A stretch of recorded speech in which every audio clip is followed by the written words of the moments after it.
Merdeka! Nah, satu kata ini jadi inti dari semua reformasi pendidikan besar-besaran di Indonesia sekarang.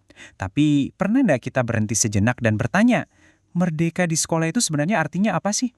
Ternyata ada dua visi kebebasan yang sangat berbeda loh. Yuk kita bedah bareng-bareng kebijakan Merdeka Belajar dan lawannya, filosofi global pedagogi kritis buat lihat kemana sebenarnya arah pendidikan kita.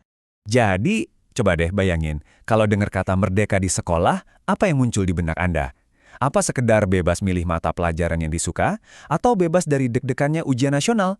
Atau jangan-jangan ada makna yang jauh lebih dalam dari itu? Nah, pertanyaan besar inilah yang akan coba kita kupas tuntas.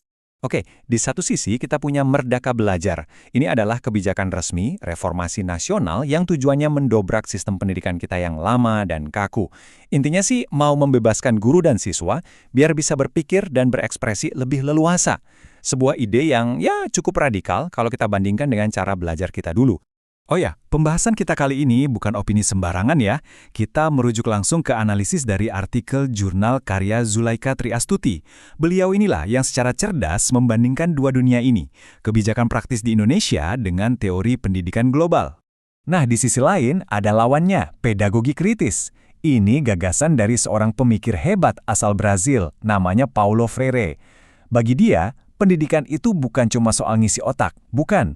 Pendidikan itu menurutnya adalah sebuah tindakan politis. Tujuannya untuk membebaskan manusia dari segala bentuk penindasan dengan cara membangunkan kesadaran kritis mereka. Jadi ini bukan sekedar belajar, tapi sebuah perjuangan.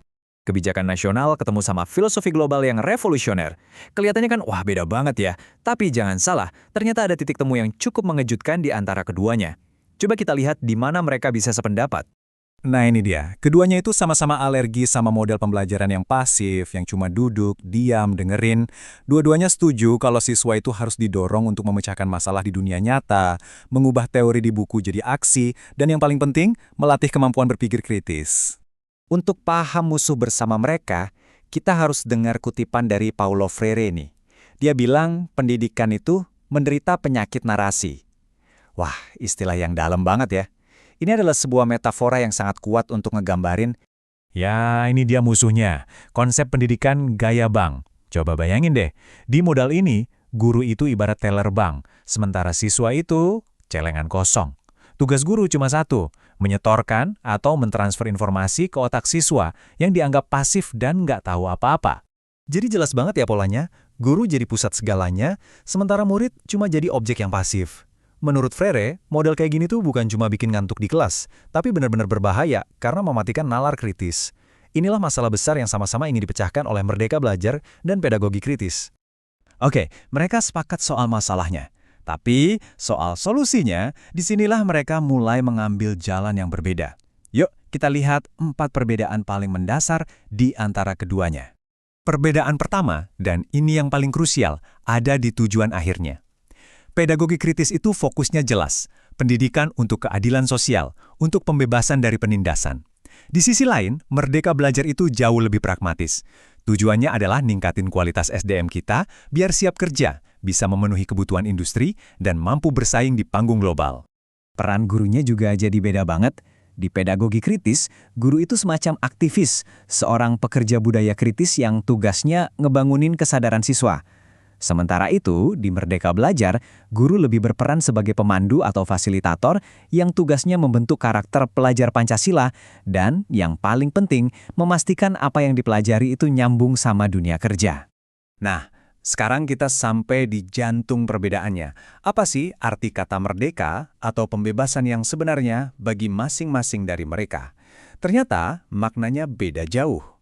Dan inilah jurang pemisahnya. Buat pedagogi kritis, merdeka itu artinya bebas secara politik, bebas dari penindasan, bebas dari kesewenang-wenangan penguasa. Nah, kalau buat Merdeka Belajar, merdeka itu artinya berdaya secara ekonomi, merdeka untuk jadi SDM yang berkualitas, dapat kerjaan layak, meningkatkan kesejahteraan, dan keluar dari jurang kemiskinan. Terus kenapa sih kita repot-repot bahas perbedaan ini? Soalnya, ini bukan sekedar teori di atas kertas. Pilihan filosofi pendidikan ini akan sangat menentukan tipe manusia dan tipe warga negara seperti apa yang akan dihasilkan oleh sekolah-sekolah kita, dan pada akhirnya, masa depan masyarakat kita. Kalau mau disimpulkan dalam satu tarikan nafas, ya ini dia intinya. Apakah tujuan pendidikan kita itu untuk transformasi sosial, alias mengubah masyarakat jadi lebih baik, atau tujuan kita adalah untuk menyiapkan tenaga kerja yang kompeten? Keduanya sama-sama tujuan yang mulia loh, tapi keduanya akan membawa kita ke jalan yang sangat-sangat berbeda. Coba kita buat ini lebih personal lagi. Apa artinya semua ini buat seorang siswa? Gini, satu jalur pendidikan akan melatih Anda untuk selalu bertanya, mengkritisi ketidakadilan, dan berani untuk mengubahnya. Jalur yang satunya lagi akan membekali Anda dengan semua skill yang dibutuhkan supaya bisa sukses dan berprestasi di dalam sistem ekonomi yang ada sekarang. Satu membentuk Anda jadi warga negara yang aktif, satu lagi membentuk Anda jadi seorang profesional yang andal. Pada akhirnya, pertanyaan ini kembali lagi ke kita semua kan? Sebenarnya apa sih tujuan akhir dari pendidikan di zaman sekarang? Apakah untuk menciptakan dunia yang lebih adil atau untuk meraih kehidupan pribadi yang lebih sejahtera?